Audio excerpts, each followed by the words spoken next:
805 करोड़। इतना पैसा सिर्फ एक साल में यूपीआई फ्रॉड के थ्रू इंडिया में चोरी हुआ है। ये तो सिर्फ रिपोर्टेड केस है, लैक्स ऑफ केस तो रिपोर्ट भी नहीं होते हैं। और अब हैकर्स ने एक नया वेपन ढूंढ लिया है जो है ओपन बैंकिंग एपीआई। मतलब तुम्हारी बैंकिंग ऐप के पीछे जो इनविजिबल गेटवे होते हैं वही अब हैकर्स का नया एटीएम बन गया है। तो दोस्तों आज इस वीडियो में कुछ ऐसे कॉमन यूपीआई स्कैम के साथ में एक advance upcoming open banking API scam की बात करने वाले हैं। सबसे पहले सरल भाषा में यूपीआई को समझते हैं। यूपीआई मतलब यूनिफाइड पेमेंट इंटरफेस। ये एक रियल टाइम पेमेंट सिस्टम है जो कि एनपीसीआई ने डेवलप किया है। सिंपल भाषा में ये एक डिजिटल पाइपलाइन है जो तुम्हारे बैंक अकाउंट और किसी भी दूसरे के बैंक अकाउंट को डायरेक्टली कनेक्ट करता है बिना ब्रांच गए। फोन पे, गूगल पे, पेटीएम ये सब यूपीआई के ऊपर ही काम करते हैं। इंडिया में यूपीआई पे रोजाना करोड़ ऑफ ट्रांजैक्शन होते हैं, तभी ये हैकर्स का फेवरेट टारगेट बन चुका है। अगर कुछ कॉमन स्कैम की बात करें तो इसमें सबसे पहले कलेक्ट रिक्वेस्ट स्कैम सबसे कॉमन स्कैम है।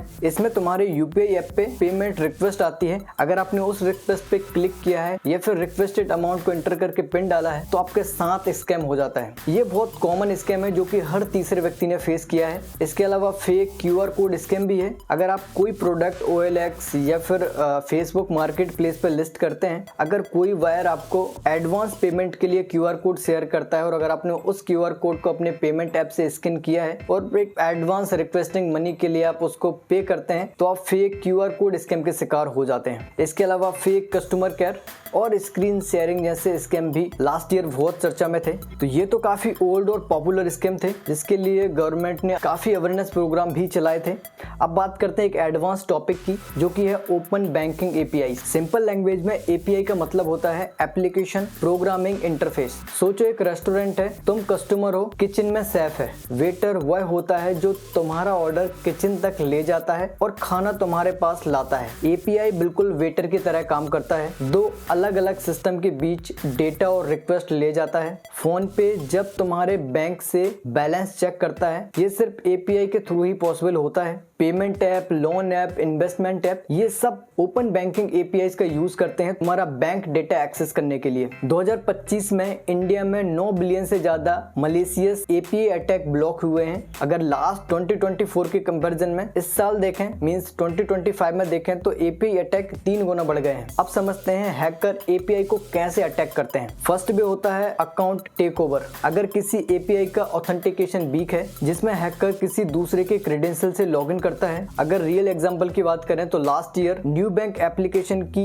एपीआई में बग था जिससे बिना लॉगिन के भी यूजर प्रोफाइल को एक्सेस किया जा सकता था। इसके अलावा डेटा चोरी। मान लो तुम्हारा अकाउंट आईडी 1001 है और हैकर यूआरएल में 1002 डालता है। अगर एपीआई प्रॉपर्ली सिक्योर नहीं है तो 1002 वाले का डेटा भी हैकर देख सकता है। एक इंडियन फिनटेक कंपनी में भी ऐसा हुआ है जिससे 1.2 करोड़ यूजर्स का डेटा लीक हुआ है। इसके अलावा एक रेट लिमिट अटैक भी होता है जो कि ओटीपी बेस्ड अटैक होता है जिसमें ओटीपी को बाईपास किया जाता है। जनरली ओटीपी 6 डिजिट का होता है, मतलब 1 मिलियन पॉसिबल कॉम्बिनेशन। अगर एपीआई पे लिमिट नहीं है कि 1 मिनट में कितना अटेम्प्ट अलाउड है तो हैकर ऑटोमेटेड सॉफ्टवेयर का यूज करके लाखों ओटीपी ट्राई कर लेता है। एक यूपीआई ऐप में यही हुआ जिससे 68 करोड़ का फ्रॉड हो गया सिर्फ इसी वक्त के कारण। अगर कुछ रिपोर्ट्स की बात करें तो इंडस फेस की रिपोर्ट के मुताबिक इंडिया में लास्ट ईयर 9 बिलियन से भी ज्यादा मलेशियस एपीआई अटैक ब्लॉक हुए हैं। 70% से भी ज्यादा बैंकिंग और फिनटेक ऐप पे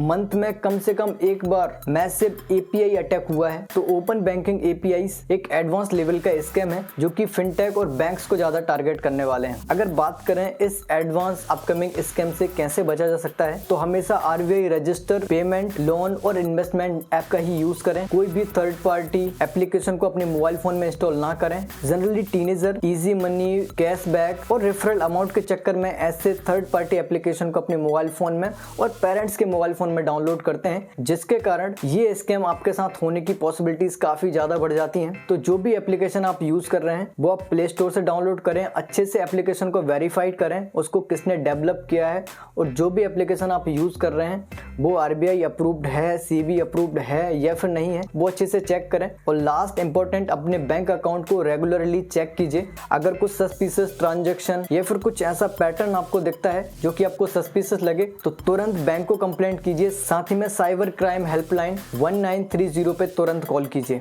अगर आप जल्दी रिपोर्ट रिपोर्ट करेंगे तो आपके पैसे वापस आने के चांस काफी ज्यादा बढ़ जाते हैं। तो स्टे सेफ, स्टे अलर्ट। अगर आपको वीडियो थोड़ी सी भी हेल्पफुल लगी है तो वीडियो को प्लीज लाइक कीजिए और अपने फ्रेंड फैमिली के साथ शेयर कीजिए।